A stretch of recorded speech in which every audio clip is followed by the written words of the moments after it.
अस्सलाम वालेकुम रहमतुल्लाहि व बरकातुहू। कैसे आप लोग, उम्मीद है खैरियत से होंगे। सबसे पहले आपको ईद उल फितर की खुशियाँ बहुत बहुत मुबारक हो। माशाल्लाह रमज़ानुल मुबारक का मुक़द्दस महीना जो है वो जा चुका है। आज ईद उल फितर का दिन है 2023। बड़ा अच्छा दिन माशाल्लाह गुजर रहा है। स्पेशली वो लोग जिन्होंने पूरा महीना रोज़े रखे होते हैं उनके लिए तो ये डबल खुशी होती है माशाल्लाह। ईद वाले दिन बेशुमार लोग आपस में मिलते हैं, दोस्त अहबाब मिलते हैं, रिश्तेदार मिलते हैं, एक दूसरे के पास जाते हैं। खुशियों का दिन होता है, बिछड़े आपस में मिलते हैं, रूठे आपस में मिलते हैं। तो मेरे एक बहुत ही प्यारे अजीज़ हैं, मेरे दोस्त हैं मोहम्मद आमिर अय्याज साहब माशाल्लाह।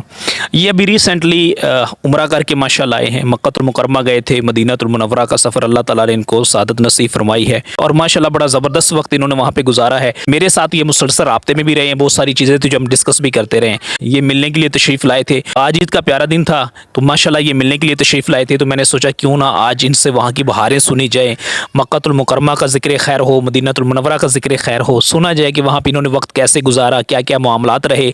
मक्कातुल मुकर्रमा में जो इन्होंने वक्त गुजारा है वहाँ पे इन्होंने कहाँ कहाँ ज़ियारत के लिए ये गए हैं, माशाल्लाह कितने उम्रे किए हैं। बैतुल्लाह शरीफ के अगर ये करीब गए हैं तो उसका क्या तरीक़ाकार रहा है। अगर ये हतीम काबा के अंदर इनको जाने का मौका मिला है, नवाफिल अदा करने का मौका मिला है, तो वहाँ पे चूँकि आजकल क्राउड बहुत ज़्यादा है, सख्ती है, पाबंदियाँ भी हैं, तो ये कैसे वहाँ तक पहुँचे हैं। और मदीना मुनव्वरा में ये अगर रियाज़तुल जन्नह में जाने का मौका मिला है, नहीं मिला है, रोज़ा रसूल सल्लल्लाहु अलैहि वसल्लम पे इनकी हाज़िरी कैसे, ये सारे मामलात इंशाल्लाह हम वन बाय वन इनसे डिस्कस करेंगे। तो चलते हैं इनसे डिस्कस करते हैं। अस्सलाम वालेकुम रहमतुल्लाहि व बरकातुहू। वालेकुम अस्सलाम रहमतुल्लाहि व बरकातुहू। कैसे हैं आमिर भाई, आप ठीक हैं, सब खैरियत है? जी शुक्र है अल्लाह का, ठीक ठाक खैर खैरियत है। आमिर भाई माशाल्लाह सबसे पहले आपको ईद उल फितर की खुशियाँ बहुत बहुत मुबारक हो।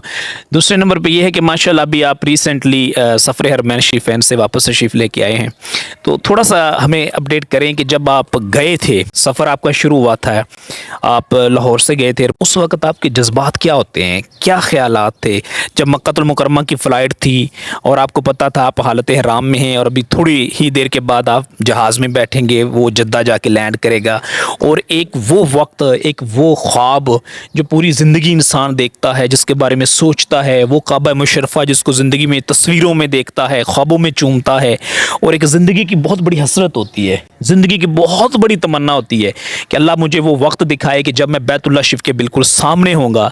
और वो वक्त करीब होता है जब आप हालत हराम में होते हैं, एयरपोर्ट पे बैठे होते हैं, फ़्लाइट का वक्त करीब होता है, तो वो लम्हात आपके करीब आ रहे होते हैं। तो उस वक्त की क्या आपके एहसास थे, क्या मतलब आपको महसूस क्या हो रहा था, और जब आप जा रहे थे तो फीलिंग कैसी थी? महमूद भाई, सबसे पहली बात तो ये है कि ये बड़े सादत और नसीब की बात होती है कि इंसान अल्लाह ताला के घर में जाए, उसके बाद उसके हबीब के घर में जाए।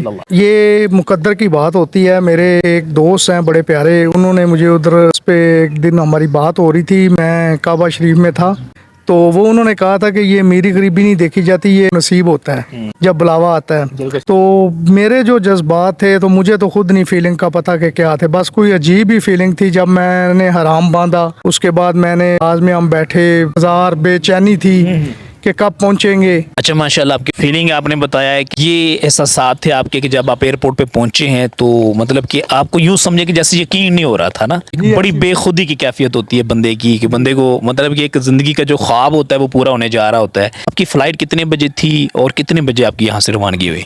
जी, हमारी महमूद भाई जो फ़्लाइट थी वो सुबह 7 बजे की थी, तो हम तकरीबन 3 बजे एयरपोर्ट पे पहुंच गए थे। बोर्डिंग हुई, बोर्डिंग के बाद जब हम गए, उसके बाद मैंने उधर ही हराम जो छोटी सी मस्जिद बनी हुई है लाहौर एयरपोर्ट पे बांधा, नवाफिल अदा किए। उसके बाद एक अजीब फीलिंग थी, समझ नहीं आ रही थी, क्योंकि बस ये था कि किस टाइम ये जहाज़ उड़ेगा और किस टाइम ये जाके जद्दा पे में लैंड करेगा और मैं मक्का शरीफ की हदूद में दाखिल होऊंगा। माशाल्लाह, ये भाई बता रहे हैं कि जब हम लाहौर एयरपोर्ट पे पहुंचे तो वहाँ पे हराम वगैरह पहना, तो हमारी फीलिंग ऐसी थी कि जैसे आप यूँ समझ लें कि एक बंदे की तड़प बढ़ जाती है, वो शिद्दत में इजाफा हो जाता है। और बहुत सारे लोगों को मैं खुद भी जानता हूँ कि जब वो हिराम पहनते हैं ना, तो यकीन करें वो थर थर कांपना शुरू हो जाते हैं, क्योंकि ये ज़िंदगी का एक डिफरेंट ही सीन होता है, एक वो वक्त होता है, एक वो लम्हात होते हैं कि सच्ची बात है अमर भाई कि बंदे को समझ नहीं आ रही होती कि अब मैंने करना क्या है। बहुत सारी चीज़ें ऐसी होती हैं जो बंदे के कंट्रोल में होती हैं, और बहुत सारे मामलात ऐसे हो जाते हैं कि वो बंदे को ऐसे जैसे ना एक हैरानगी वाले मामलात में डाल देता है कि मैंने ज़िंदगी में कभी सोचा भी नहीं था कि अल्लाह ये वक्त भी मुझे नसीब करेगा। अभी कुछ दिन पहले की बात है, इटली में एक दोस्त से मेरी बात हो रही थी, माशाल्लाह वो भी उम्रे के लिए तशरीफ़ लेके जा रहे हैं। तो लिटरली उनकी जो फीलिंग्स थी ना, वो शायद मैं उनको अपने अल्फाज में बयान तो ना कर सकूं, वो ऐसी थी कि वो कह रहा था कि मुझे यकीन नहीं हो रहा, मतलब अभी तक यकीन नहीं हो रहा। उनका वीज़ा भी माशाल्लाह लग चुका है, फ़्लाइट भी उनकी कंफर्म हो चुकी है। और दूसरी बात आमिर भाई ये कि जब माशाल्लाह मक्कातुल मुकर्रमा पहुँचे, आपने उम्रे अदा किए माशाल्लाह, वहाँ पे आपकी रहाइश किस एरिया में थी, खाना काबा से कितना दूर था, आने जाने के मामलात कैसे थे, अपना तजर्बा थोड़ा बताएं कि किस साइड पे आपकी रहाइश थी, और वहाँ से अगर आना हो तो कितने वक्त में आ सकते हैं, किस किस वक्त में वहाँ से निकलना आसान है, कब कब ट्रैफिक ब्लॉकेज होता है, क्योंकि हमने सुना है वहाँ पे आजकल ट्रैफिक बहुत ज़्यादा बंद होता है। हरम से जो है 400-600 मीटर तक के एरिया जो है वो लगा के बैरियर वगैरह बंद कर देते हैं, वहाँ गाड़ी भी नहीं आ सकती। तो ये जब आप गए थे वहाँ की एग्जैक्ट सूरत हाल क्या थी, ऑन ग्राउंड जो सिचुएशन थी वो कैसी थी, क्या आप आसानी से आते थे या आपको भी मुश्किलात का सामना करना पड़ा, और हरम शरीफ से कितनी ज़्यादा आपकी रहाइश दूर थी? जी महमूद भाई, हमारी रहाइश जो थी तकरीबन 5 मिनट के वॉकिंग डिस्टेंस पे थी। वो जब रश ज़्यादा होता है तो बन जो है ना कबूतर चौक के दरमियान तक का एरिया ब्लॉक कर देते हैं, यानी कि हरम शरीफ से कबूतर चौक शुरू होता है और ख़त्म होने के दरमियान तक का ब्लॉक कर देते हैं। और फिर ये होता है कि वो पास पास के अक्सर रास्ते बंद कर देते हैं। जब जिस तरह उधर रश बढ़ता जाता है वो दरवाजे बंद करते जाते हैं। फिर आपको ऊपर से घूम के जो न्यू हरम बन रहा है उधर जाना पड़ता है, तो वो काफ़ी लंबा सफ़र पड़ जाता है। तो गर्मी भी डेफिनेटली मक्का शरीफ में जब हम गए थे तो बहुत ज़्यादा थी। कोशिश करें कि आप उधर जाके सबसे पहले आपने टाइमिंग लेनी है कि नमाज की अजान की क्या टाइमिंग है। उसके बाद मसलन आपने उससे आधा घंटा पहले कोशिश करनी है कि आधा से पौना घंटा पहले आप मस्जिद, इसलिए कि उसके बाद जो है ना वो साइडों पे जैसे जैसे रश लोग इंटर होते जाते हैं नज़दीक नज़दीक, वो फिर ये एरिया बंद करते जाते हैं। फिर आपको घूम के ऊपर जाना पड़ता है। आपने अंदर जाना है, हरम शरीफ के अंदर जाना है, उसके लिए आपको कम से कम घंटा पहले जाना पड़ेगा। आधा घंटा पहले तकरीबन अजान से वो बंद कर देते हैं अंदर जाना। अगर आपने अंदर जाके नमाज पढ़नी है ना तो आपको 1 घंटा पहले अजान से तकरीबन जाना पड़ेगा। फिर आपने अपना डिस्टेंस देखना है कि आपका कितना डिस्टेंस है। ज़ाहिर बात है मेरा डिस्टेंस 5 मिनट पे था तो मैं उस हिसाब से मैनेज करता था। अगर आपका डिस्टेंस कई भाइयों का 20 मिनट पे होता है तो उनको उस हिसाब से मैनेज करना चाहिए कि अगर अंदर जाके नमाज पढ़नी है, बाहर पढ़नी है तो वो तो आप 10 मिनट पहले 15 मिनट पहले भी चले जाएंगे, आपको जगह मिल जाती है। लेकिन कोशिश ये होनी चाहिए कि अंदर जाके नमाजें जितनी से जितनी पढ़ें टाइम अंदर जाके गुजारें। माशाल्लाह बड़ी ज़बरदस्त इन्फॉर्मेशन इनसे मिली है। जैसा कि ये बता रहे हैं कि अगर आपने हरम शरीफ के अंदर नमाज अदा करनी है तो एटलीस्ट 1 घंटा पहले आपको वहाँ पे पहुँचना चाहिए, क्योंकि अजान से भी 10-15 मिनट पहले क्राउडी डेज़ में वो जो सारे गेट शेट हैं वो बंद कर देते हैं। तो फिर अगर बिलफर्ज कोई एक आध गेट खुला भी है तो वो ऊपर से आपको बहुत ज़्यादा सफ़र तय करना पड़ेगा। और अगर बिलफर्ज आप हालत हराम में हैं और आप मक्का मुकरमा में एक लंबा सफ़र करके गए हैं तो फिर ज़ाहिरी बात है मस्जिदुल हराम में जब पहुँचेंगे तो फिर आपके लिए आजमाइश हो सकती है। ठीक है, हो सकता है कि वहाँ सारे दरवाजे बंद कर दिए गए और आप हालत हराम में हैं और आपने नीचे जाना है, आपने उम्रा वगैरह भी अदा करना है, पहले ही आप 16-18 घंटे का सफ़र करके आए हैं, बंदा थक जाता है ना, तबीयत ऐसी। और फिर हमारे एज फैक्टर भी डिपेंड करता है। कुछ लोगों की उम्र ज़्यादा होती है, कुछ लोग बीमार होते हैं, 100 तरह के मसाइल हर बंदे के साथ होते हैं। खैर कैफ इन्होंने बड़ा ज़बरदस्त अपना तजर्बा हमारे साथ शेयर किया है, हमारे इल्म में भी इजाफा हुआ है और यकीनी तौर पर जो नाज़रीन हमें सुन रहे हैं उनको भी इस बात की मालूमात मिली है। 1 घंटा पहले क्राउडी डेज़ में, स्पेशली रमज़ान मुबारक के दिन हैं, रबीउल अव्वल का महीना, 12 रबीउल अव्वल के जो डेज़ आते हैं स्पेशली 12, उनमें बहुत ज़्यादा क्राउड होगा। हज के सीज़न में तो बहुत ज़्यादा रश होता है। उन दिनों में जो लोग वहाँ पे जाएंगे, हज तमत्तो करने वाले जो लोग हैं, जिन्होंने वहाँ 40 दिन, अभी हम बात कर रहे थे ना अंदर कि 40 दिन जो लोग वहाँ पे रुकते हैं या 35 दिन रुकते हैं, तो वो लोग भी अगर वहाँ पे जाएंगे, हज तमत्तो वाले भी, तो डेफिनेटली उन्होंने जब अपने मुल्क से जाना है तो हालत हराम में जाना है, उन्होंने जाके पहला उम्रा करना है, तो वो उनके लिए आजमाइश हो सकती है। इन मामलात को अपने मद्देनज़र रखना है। एक और बड़ी अहम बात अभी आमिर भाई ने भी हमें बताई है कि आपने मक्का पहुंचते ही नमाज की टाइमिंग का सबसे पहले पता करना है कि वहाँ के जो टाइमिंग है कि वहाँ मस्जिदुल हराम में जो नमाज अदा की जाती है वो कौन सी नमाज किस वक्त में अदा की जाती है। तो वो अपने सारा शेड्यूल कोशिश करें यहाँ रवाना होने से पहले ही आपके पास होना चाहिए। बड़ी अच्छा पॉइंट माशाल्लाह इन्होंने बताया है। तो इसका फ़ायदा ये भी हो सकता है कि जब आपको पहले से ही पता होगा कि जैसा कि फ़र्ज़ करें आप ज़ोहर की नमाज के करीब पहुँचे हैं, ठीक है, तो अब आप जैसे मक्का मुकरमा पहुँचे हैं, 16-18 घंटे का आप सफ़र करके गए हैं, थके हुए हैं, भूख भी होती है, शिद्दत भी होती है, गर्मी भी होती है, थकावट भी होती है, सामान भी उठाया होता है एयरपोर्ट पे और पीछे अपने ममालिक में कितने कितने घंटे आपने इंतज़ार भी किया होता है, तो इंसान की एक तबीयत है, इंसान थक जाता है ना। तो सपोज करें अगर ज़ोहर की नमाज का वक्त हो चुका है तो आप कोशिश करें कि मस्जिदुल हराम के फिर बाहर ही नमाज अदा करें, फिर आप अंदर जाने की कोशिश ना करें, क्योंकि आप इतना लंबा सफ़र करके आए हैं, थक के आए हैं और आप वहाँ पहुँचेंगे तो अगर आपने ज़बरदस्ती अंदर जाने की कोशिश करेंगे, दरवाजे बंद होंगे तो आपको वो हो सकता है कि वहाँ पे कोई 2 किलोमीटर 3 किलोमीटर का एक वाया डिस्टेंस पड़ जाए और मज़ीद आपकी थकावट में इजाफा हो जाए, और जब आप मज़ीद थक जाएंगे तो ज़ाहिरी बात है फिर जब आप उम्रा करेंगे तो आप उस ताकत के साथ, उस एनर्जी के साथ नहीं करेंगे। और एक बात मेरी याद रखिएगा, मैं अक्सर कहता रहता हूँ कि जब आप मस्जिदुल हराम में जाएँ ना तो कोशिश ये करें कि कंफर्ट जोन में आप हों, एक थकावट वाले जो मामलात हैं वो आपके साथ ना हो। ये बात करने का मकसद ये है कि बेसिकली जब आप 16-18 घंटे का सफ़र करके जाया करें तो कम से कम अपने होटल में कोई घंटा 2 घंटे 3 घंटे या 4 घंटे आराम किया करें। हालत एहराम में चूँकि आप होते हैं तो हालत एहराम की पाबंदियों का ख्याल रखते हुए आप 3-4 घंटे वहाँ पर आराम करें, खाना शाना खाएँ। अगर ज़रूरत महसूस करते हैं, गर्मी की शिद्दत है तो आप वहाँ पर शावर भी ले सकते हैं, लेकिन शावर कैसे लेना उसके लिए एहराम की पाबंदियाँ हैं वो आपको पता होनी चाहिए। ठीक है कि आपने वहाँ पे मैल नहीं उतरने देना, आपने खुशबू वाला साबुन यूज़ नहीं करना, आपने कोई जेल यूज़ नहीं करना, आपने टॉवल यूज़ नहीं करना। इसके अलावा जब आपने गुस्ल करना है तो उसके बाद आपने कंघी यूज़ नहीं करनी, बाल नहीं टूटने देना।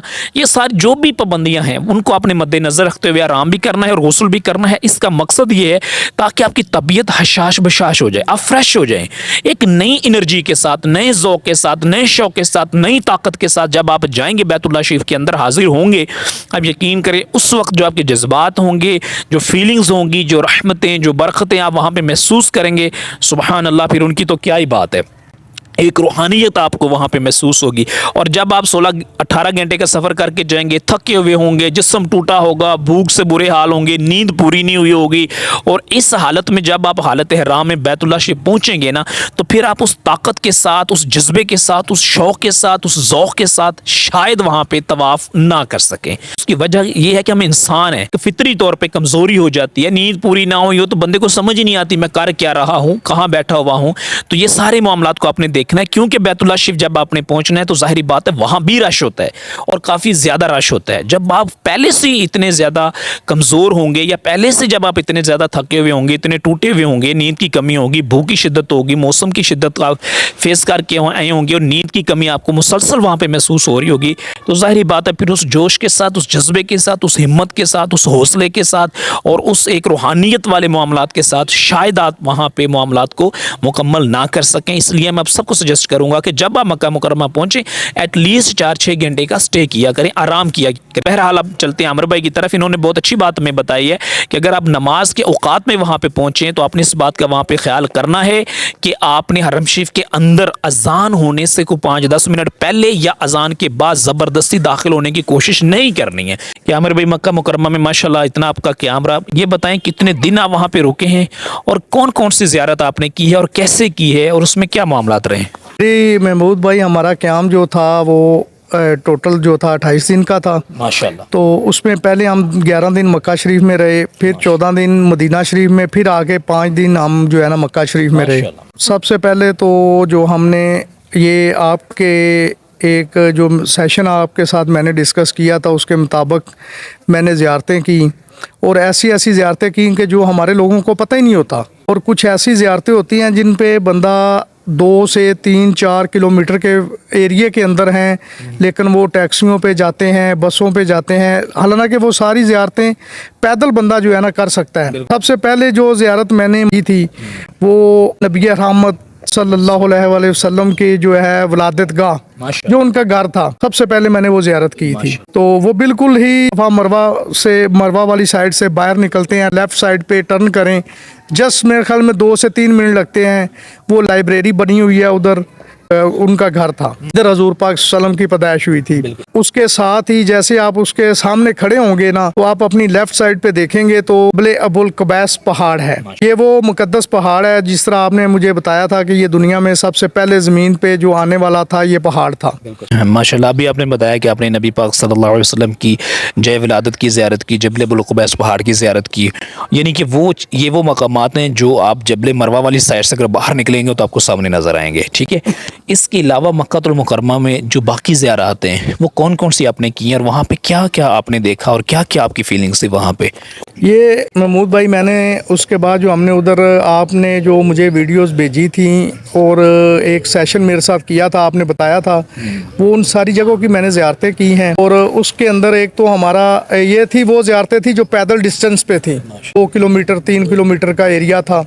तो उसके अंदर एक तो हमारी बहुत जो है ना पैसे की बहुत बचत हुई कि हमें वो जो बसों पे या टैक्सियों पे नहीं जाना पड़ा, क्योंकि उधर तो वो अनजान बंदे से काफ़ी किराया मांग लेते हैं। तो उसके बाद मस्जिद राया थी, जिस जगह पे हजूर पाक सल्लम ने फतह मक्का के मौके पर झंडा नस्ब किया था, उसके सामने ही बिल्कुल रोड के दूसरी साइड पे या मस्जिद शजर जिसको कहते हैं, जिधर बैठ के हजूर पाक सल्लम ने उसको इशारा किया था दरख्त को, तो वो चल के हजूर पाक सल्लम के पास आ गया था, वो है। उससे थोड़ा सा पीछे आप जाएं, जिन वो जगह जिधर हजूर पाक सल्लम दावत कर रहे थे फजर के वक़्त, और जिन्हों ने आपके तिलावत कुरान पाक को सुन के इस्लाम कबूल किया था, उससे थोड़ा सा आप फिर आगे जाएं, तकरीबन 4 से 5 मिनट के डिस्टेंस पे तो जन्नतुल मोहल्ला कब्रिस्तान है। जन्नतुल बकी के बाद सबसे अफजल तरीन कब्रिस्तान जन्नतुल मोहल्ला है। उसके अंदर हम गए, उसमें जाके हज़रत बीबी खतीजा रज़ी अल्लाह ताला अन्हा के मकाम की ज़ियारत की, उनके रोज़ा मुबारक की ज़ियारत की। उनके साथ हज़रत अबू बकर की बेटी हज़रत इस्मा बिनते अबू बकर रज़ी अल्लाह ताला अन्हा, उनके उसके बाद हज़रत बीबी मैमुना रज़ी अल्लाह ताला अन्हा हज़ूर पाक सल्लम की जो थी कार मुबारक की ज़ियारत की। माशाल्लाह आमिर भाई अभी ज़िक्र खैर कर रहे थे उम्मुल मोमिनीन हज़रत खतीजतुल कुबरा रज़ी अल्लाह ताला अन्हा, उनके रोज़ा मुबारक का जो मक्का मुकरमा मकबरतुल मुअल्ला में है। इसके अलावा ये ज़िक्र खैर कर रहे थे हज़रत सैयदा मैमुना रज़ी अल्लाह ताला अन्हा, ये उम्मुल मोमिनीन है, हमारे प्यारे आका आखिरी नबी सल्लल्लाहु ताला अलैहि वसल्लम की ज़ौजा मोहतरमा है। और इनका मज़ार मुबारक जो है वो आपको मैं थोड़ी सी उनकी डिटेल बता देता हूँ कि जब आप मक्कातुल मुकरमा जाएंगे तो मस्जिद आयशा रज़ी अल्लाह ताला अन्हा, जब आप उम्रा के लिए जाएंगे, नियत करेंगे वहाँ पे जाके, तो यह हदूद हरम से बाहर मस्जिद है, मदीना रोड पे है, तकरीबन ये 7 किलोमीटर है मस्जिदुल हराम से। तो आपको मक्कातुल मुकरमा मस्जिदुल हराम में बहुत ज़्यादा कसरत से जो हाजी उम्रा करने वाले मिलेंगे वो मस्जिद आयशा रज़ी अल्लाह ताला अन्हा से ही इरादा करते हैं। आप वहाँ पे किसी से भी पूछ सकते हैं कि मैंने मस्जिद आयशा रज़ी अल्लाह ताला अन्हा जाना है, फ्रीक्वेंटली बसेस जा रही होती हैं, आप इजीली वहाँ पे चले जाएंगे। तो वहाँ पे पहुँच के आपने किसी से पूछ लेना है मैंने वादी अनवारिया जाना है, इसको वादी तनाइम कहते हैं, जहाँ पे मस्जिद आयशा रज़ी अल्लाह ताला अन्हा है। तो यहाँ से मज़ीद कोई 3-4 किलोमीटर या शायद 5 किलोमीटर होगा आगे आप मदीना की तरफ बढ़ेंगे तो आगे एक वादी आएगी जिससे कहते हैं अनवारिया। ये अनवारिया का इलाका है बेसिकली। तो यहाँ पे एक पुलिस की चेक पोस्ट भी बनी हुई है, I think so toll plaza भी यहाँ करीब ही है। तो यहाँ पे आपने जो है वो पहुँचना है इस मकाम पे। तो दोनों साइड पे रोड है, ये सेंटर में इनका मज़ार मुबारक है। मैं यहाँ पे इनके मज़ार पुरअनवार की एक तस्वीर भी लगा देता हूँ, ये स्क्रीन पे आपको नज़र भी आ रही है।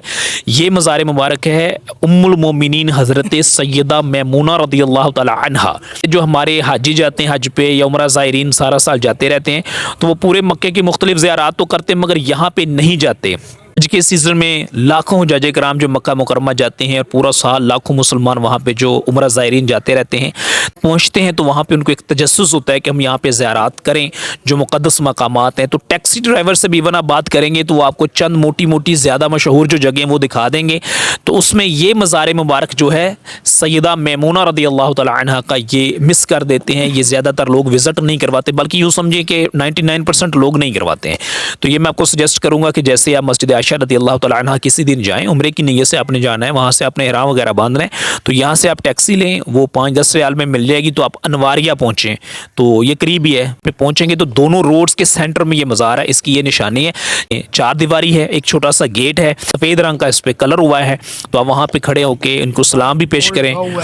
4 दीवारी की एक साइड पे एक छोटा सा दरवाज़ा है, वहाँ पे एक बोर्ड भी लगा हुआ है। और ये जहाँ पे आपको ये जाली नज़र आएगी ना, दरवाज़ा चूँकि लॉक होता है, बंद होता है, तो वहाँ पे उम्मुल मोमिनीन हज़रत मैमुना रज़ी अल्लाह ताला अन्हा का इसमें ग्रामी भी जगह जगह पे लोगों ने लिखा हुआ है। तो आप बोर्ड के ऊपर भी लिखा हुआ है उम्मुल मोमिनीन हज़रत मैमुना बिनते हारिस बता रहे हैं कि वहाँ पे आप बोर्ड भी लग चुका है, ये पूरी नस्ब है, बता रहे हैं कि आप आसानी से वहाँ पे पहुँच सकते हैं। बहरहाल मैं आपको रिकमेंड करूँगा कि जहाँ मक्कातुल मुकरमा की दीगर ज़ियारात आप करेंगे, आप वक्त देंगे, वहाँ पहुँचेंगे, तो काइंडली आप यहाँ पे ज़रूर जाइएगा, उनको सलाम अर्ज़ कीजिएगा। मुक़द्दस मज़ार मुबारक है उनका और रहमतों वाला बरकतों वाला मकाम है, उम्मुल मोमिनीन है माशाल्लाह। अक्सर लोगों को नहीं पता है और बहुत बड़ी तादाद है जो यहाँ पे नहीं जा पाती। अच्छा आमिर भाई अब आप बताइएगा कि मक्का मुकरमा में जो बाकी के आपके दिन माशाल्लाह गुजरे हैं, आपने उम्रे भी अदा किए। तो आपने बाकी कौन कौन सी ज़ियारात की हैं और वहाँ पे क्या सूरत आ रही है? के बाद हमने उधर मैदान अरफात में गए थे। जैसा कि ये सारी डिटेल्स, ये सारी मुझे पिक्चर्स, ये महमूद भाई से मैं वक्तन फ़वक्तन राब्ते में रहता था, तो ये मुझे सेंड करके बताते थे कि आज आपने इस जगह पे ज़ियारत पे जाना है और ये इस जगह पे ज़ियारत है, जिस तरह कि उन्होंने अपनी 3 वीडियो में भी बताया हुआ है। तो उसमें मस्जिद निमरा है। मस्जिद निमरा से आप जब निकलते हैं तो वादी मुज़ल्फ़ा में आए, वादी मुज़ल्फ़ा से हमने मिना में आए,